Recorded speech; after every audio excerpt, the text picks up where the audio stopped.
বাজে। আমি আমার কিচেনে কাজ করছিলাম। হঠাৎ করে আমার দুটো কুকুর থাকে, খোলা কুকুর। ওরা হঠাৎ করে গেটের দিকে খুব অ্যাটাকিং মোডে দৌড়ে যায়। তো আমার একটু ডাউট লাগে, কারণ অনেক দিন ধরে আমার কাছে হুমকি আসছে, এবং সবথেকে বড় হুমকি ফেসবুকে দিয়েছে যে ওয়েস্ট বেঙ্গল ইলেকশন শেষ হলে আমার সাথে বোঝাপড়ার হিসেব নিকেশ হবে। তো তারপর থেকে কুকুরগুলিকে আমি বাঁধি না, খোলাই রাখি। তো কুকুরগুলি দৌড়ে যাওয়াতে আমার একটু ডাউট লেগেছে। আমি গিয়ে গেটের সামনে জিজ্ঞেস করলাম কে এসছে। দেখলাম একটা মহিলা অল অফ এ সাডেন বেরিয়ে যাচ্ছে আমার ঘর, মানে বাড়ি থেকে। তো দরজাটা টান দিয়েছে কুকুরের ভয়ে, কারণ কুকুরটা খুব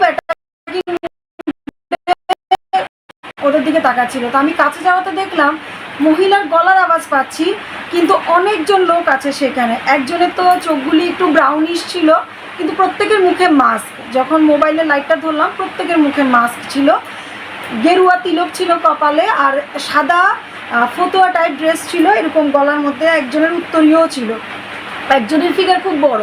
মহিলা আমাকে বলছে দাদাকে ডাকুন, কথা আছে। আমি কেন, দাদা তো বাড়িতে নেই, কী ব্যাপার বলুন। হঠাৎ করে আমার কুকুরগুলি চিৎকার করছিল বলে ওদের মধ্যে কয়েকজন আমার গেটটাতে লাথি দেওয়া শুরু করে। আমি বললাম এটা কী হচ্ছে, কী করছেন আপনারা।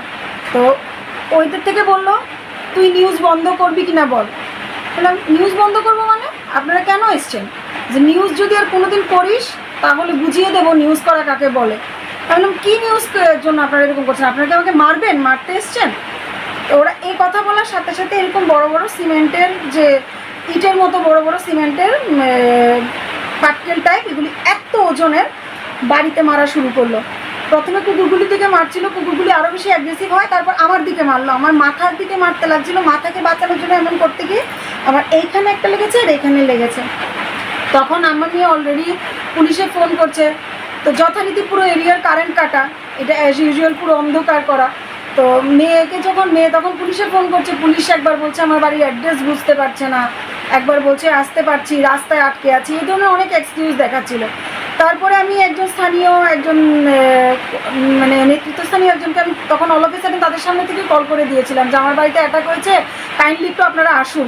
এই কথার পরে উনি ওসিকে ফোন করেছেন। তখন তারও আধ ঘন্টা করে ওসি এসছে, যদিও ওরা বারবার আমাকে বলছে, যাওয়ার সময় বলেছে যে নিউজ যদি বন্ধ না করিস তুই দেখবি তোর ফল কী হয়। এ কথা বলে ওরা সজোরে গেটটার মতো ধাক্কা দিচ্ছিল। আমি খুব পিছিয়ে এসে যখন নিজের ঘরে ঢুকে যাই তখন গেটটা খুলে যায়, কিন্তু গেটটা খোলাতে আমার কুকুর দুটো পুরো অ্যাটাকিং মুডে ওদের উপরে ঝাঁপিয়ে পড়ে।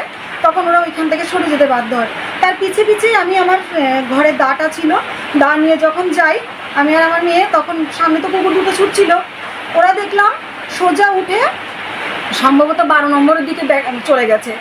আর আমার যতটুকু ধারণা ওরা 10 জনের উপরে ছিল মেবি, কারণ এতটা অন্ধকার করে জায়গা রেখেছিল। পুরো স্ট্রিট লাইট, এই যে পাথর মারলো, পাথর বাড়িতেও মেরেছে, আমার গায়ে মেরেছে, আমার প্রচণ্ড লেগেছে, আমার পা কেটে গেছে, এই জায়গাটাতেও লেগেছে।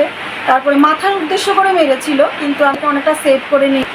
আমি কি চাই বলুন, স্টেটের মধ্যে কি চলছে সেটা আর কি বলার আছে। তবে আমি একটা জিনিসই বলবো যে এটা যাই হোক, এটা গণতন্ত্র তো হতে পারে না, কারণ গণতন্ত্রের মধ্যে সবার ব্যক্তি স্বাধীনতা থাকে। আর আমি আমার নিউজে পার্টিকুলার কোনো দলের হয়ে নিউজ করি না, যেটা ঠিক সেটা বলি, যেটা পাবলিকের প্রশ্ন সেটা তুলে ধরি। এটাতে কার স্বার্থে আঘাত লাগছে, কে পার্সোনালি শত্রুতা উদ্ধার করছে সেটা তো আর বলার অপেক্ষা রাখে না। তবে ফেসবুকে কন্টিনিউ আমাকে হুমকি দেওয়া হচ্ছিল।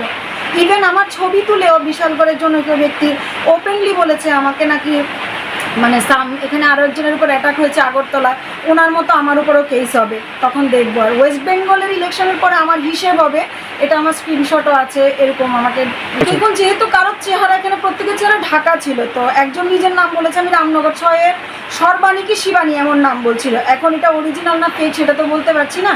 তো আমি পুলিশকে সবটা ব্যাপার জানিয়েছি, পুলিশ পুরো রেকর্ড করে নিয়ে গেছে। ওনারা বলেছেন ফার্দার ইনভেস্টিগেশন করবেন। তো এই স্টেটে কীভাবে ফার্দার ইনভেস্টিগেশন হয় সেটা তো আর কি বলবো, সবারই জানা। তো এক্ষেত্রে আমি কি বলবো, যদি আবার অ্যাটাক করে, যদি বড় ধরনের কোনো ঘটনা ঘটে যায়, আপনারা তখন আসবেন হসপিটালে নিউজ করার জন্য। এর থেকে তা বলার কিছু নেই। ধরুন 10টা 20 বাজে, আমি আমার কিচেনে কাজ করছিলাম। হঠাৎ করে আমার দুটো কুকুর থাকে, খোলা কুকুর। ওরা হঠাৎ করে গেটের দিকে খুব অ্যাটাকিং মোডে দৌড়ে যায়। তো আমার একটু ডাউট লাগে, কারণ অনেক দিন ধরে আমার কাছে হুমকি আসছে, এবং সবথেকে বড় হুমকি ফেসবুকে দিয়েছে যে ওয়েস্ট বেঙ্গল ইলেকশন শেষ হলে আমার সাথে বোঝাপড়ার হিসেব নিকেশ হবে। তো তারপর থেকে কুকুরগুলিকে আমি বাঁধি না, খোলাই রাখি। তো কুকুরগুলি দৌড়ে যাওয়াতে আমার একটু ডাউট লেগেছে। আমি গিয়ে গেটের সামনে জিজ্ঞেস করলাম কে এসছে, দেখলাম একটা মহিলা অল অফ এ সাডেন বেরিয়ে যাচ্ছে আমার ঘর মানে বাড়ি থেকে।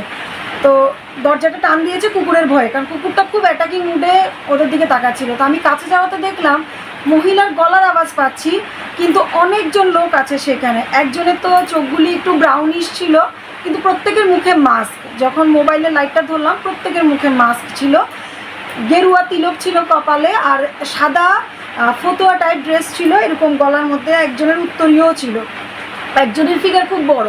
মহিলা আমাকে বলছে দাদাকে ডাকুন, কথা আছে। আমি বললাম কেন, দাদা তো বাড়িতে নেই, কী ব্যাপার বলুন। হঠাৎ করে আমার কুকুরগুলি চিৎকার করছিল বলে ওদের মধ্যে কয়েকজন আমার গেটটাতে লাথি দেওয়া শুরু করে। আমি বললাম এটা কী হচ্ছে, কী করছেন আপনারা? তো ওইদের থেকে বললো তুই নিউজ বন্ধ করবি কিনা বল। বললাম নিউজ বন্ধ করবো মানে? আপনারা কেন এসছেন? যে নিউজ যদি আর কোনোদিন করিস তাহলে বুঝিয়ে দেবো নিউজ করা কাকে বলে। আমি বললাম কী নিউজ জন্য আপনারা এরকম করছেন, আপনারা কি আমাকে মারবেন, মারতে এসছেন? তো ওরা এই কথা বলার সাথে সাথে এরকম বড় বড় সিমেন্টের, যে ইটের মতো বড় বড় সিমেন্টের পাটকেল টাইপ, এগুলি এত ওজনের বাড়িতে মারা শুরু করলো। প্রথমে কুকুরগুলির দিকে মারছিল, কুকুরগুলি আরও বেশি অ্যাগ্রেসিভ হয়, তারপর আমার দিকে মারলো, আমার মাথার দিকে মারতে লাগছিলো। মাথাকে বাঁচানোর জন্য এমন করতে গিয়ে আমার এইখানে একটা লেগেছে আর এইখানে লেগেছে। তখন আমার মেয়ে অলরেডি পুলিশে ফোন করছে। তো যথারীতি পুরো এরিয়ার কারেন্ট কাটা, এটা অ্যাজ ইউজুয়াল পুরো অন্ধকার করা। তো মেয়েকে যখন তখন পুলিশে ফোন করছে, পুলিশ একবার বলছে আমার বাড়ির অ্যাড্রেস বুঝতে পারছে না, একবার বলছে আসতে পারছি, রাস্তায় আটকে আছি, এই ধরনের অনেক এক্সকিউজ দেখাচ্ছিল। তারপরে আমি একজন মানে নেতৃত্বস্থানীয় একজনকে আমি তখন অল অফ এ সাডেন তাদের সামনে থেকে কল করে দিয়েছিলাম যে আমার বাড়িতে অ্যাটাক হয়েছে, কাইন্ডলি একটু আপনারা আসুন। এই কথার পরে উনি ওসিকে ফোন করেছেন, তখন তারও আধ ঘন্টা পরে ওসি এসছে। যদিও ওরা বারবার আমাকে বলছে, যাওয়ার সময় বলেছে যে নিউজ যদি বন্ধ না করিস তুই দেখবি তোর ফল কী হয়। এ কথা বলে ওরা সজোরে গেট